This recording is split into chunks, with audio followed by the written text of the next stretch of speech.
Today we continue the series on self-pity. The first one is a little bit tough, but I'm never going to be someone who doesn't give you the straight truth, and self-pity sucks for everybody. It just will not ever have a place in recovery. And today, I know I was a little tough on you last time. Unfortunately, I'm going to continue the straight shooting, if you will. Again, if you're betrayed, I really appreciate your feedback, positive and negative. I hope you can pick some things out of this as well. If anything, my goal is for you, the unfaithful, to really have to have some self-talk or really have some conversations with yourself, if you will, while you're driving or while you're thinking about where you're at with self-pity. Because it can hang around for years, I promise you. The thing about my exposure and self-pity early on is I felt helpless at what was crumbling in my hands. I mean, I had built a ministry, it was very successful, I had built all these things, I had all these relationships, this image, all of that, and it really crumbled in my hand with incredible speed. I will always marvel at how quickly everything shattered around me. And here's the thing about our consequences. We really can't control them, and that's kind of a big long road, but at the end of the day, for me, everything was falling apart around me, and I felt helpless, and I felt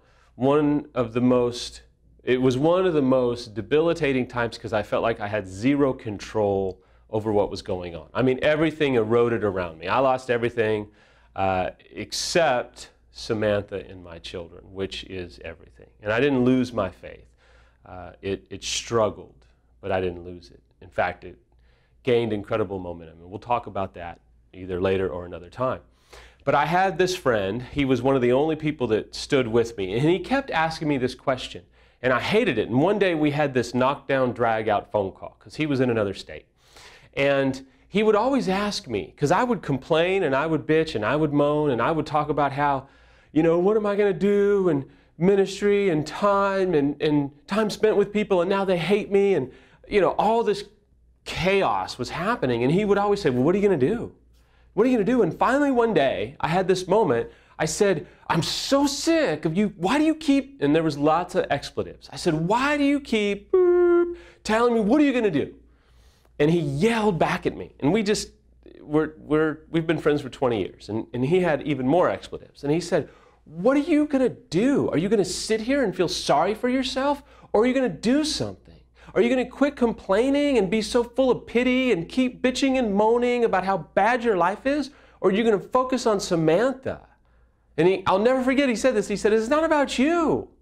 It's about those 3 kids in your home, and it's about Samantha. That's what this is about. Stop making everything about you. And then he said, now I love you, F you, and hung up on me. True story. I needed to hear that. And you need someone in your life like that too, unfaithful, that's going to be compassionate, but yet very direct, because they love you enough to tell you the truth.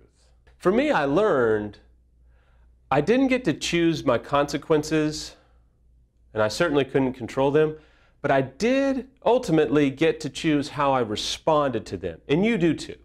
I mean, there's people that have lost more than I have. There's people that haven't. What the issue is, how are you going to respond to the consequences that are coming your way? How are you going to respond to your spouse's anger and rage and possibly unwillingness to reconcile or unwillingness to have anything to do with you? You do get to choose how you respond. Remember, failure can do more for you than success could ever do. I have learned more and had my life changed more by failure, radical, gut-wrenching failure than success. I've had a lot of success in my life, but I've had far more failure and far more impact upon my life by the failures I've had to go through. But I've always had to choose how I respond. And there was a season where I felt sorry for myself, and I still to this day, if I'm not careful, can really struggle with self-pity.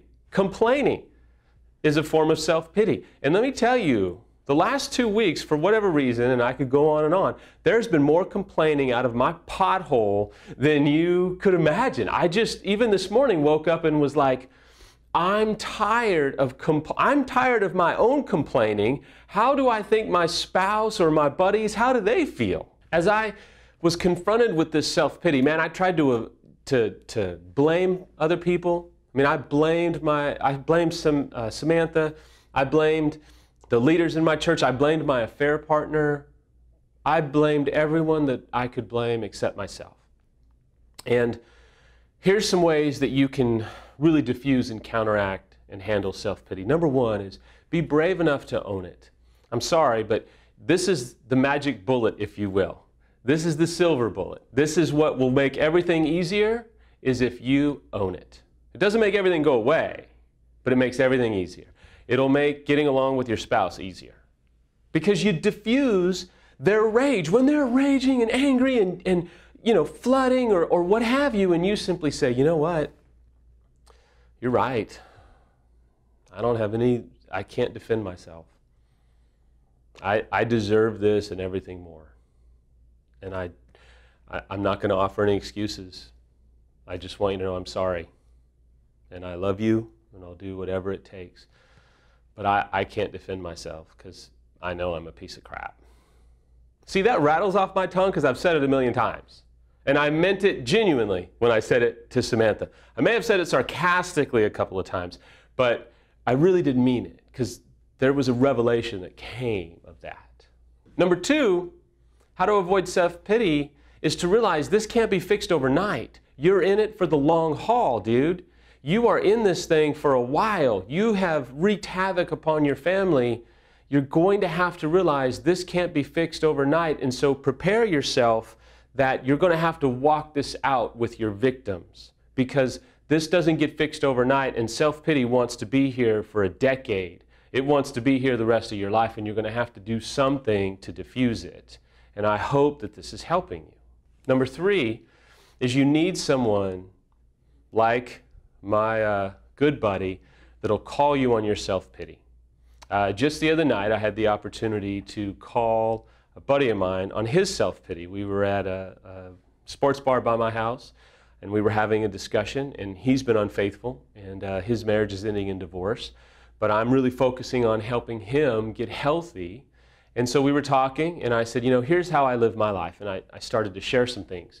And then he started to blame, and I said, I got to tell you, stop blaming people, dude. You did what you did. Yeah, she was this and she was that, sure.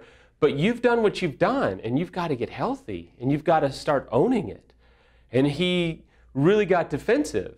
And I said, okay. And then he started to kind of blame shift and come back at me and throw my past in my face. And I was like, oh, this is good. So now you're going to bring up all I've done to take the attention off of you to make yourself feel better. Do you feel better right now?